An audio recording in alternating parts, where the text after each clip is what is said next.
पाँचपोखरी थाङपाल गाउँपालिका वडा नम्बर 4 थाङपालकोटमा अवस्थित यो मन्दिरको जानकारी तपाईँलाई दिँदैछु है। यो मन्दिरको नाम चाहिँ जगदम्बे रक्तमाला बच्छलामाई देवी हो। यो चाहिँ नि एकदम शक्तिशाली मानिन्छ। अब यहाँको हाम्रो जनविश्वास अनुसार यो चाहिँ थान हो। यहाँ चाहिँ कमलपाठी चढाइन्छ।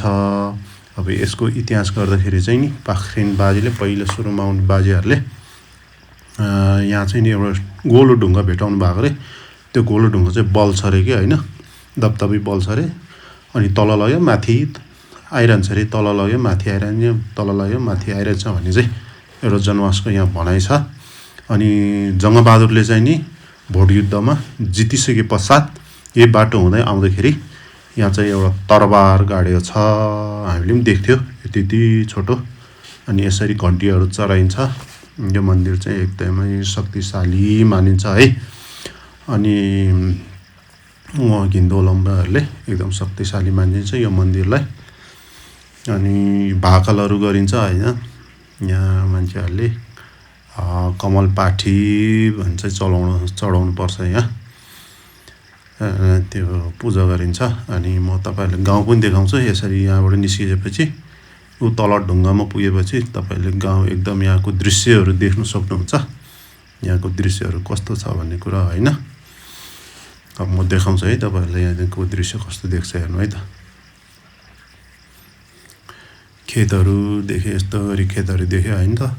गाउँहरू यो सबै सम्पूर्ण माथि गाउँहरू, पुरै गाउँ चाहिँ देखिन्न है। यो थाङपालकोटको पुरै यो त अलिकति मात्रै हो यो गाउँहरू। यो मन्दिर भइहाल्यो।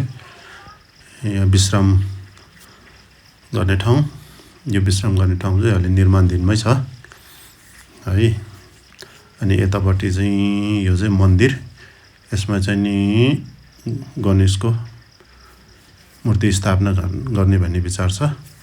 अनि त्यसपछि यो शौचालय निर्माण हुँदैछ।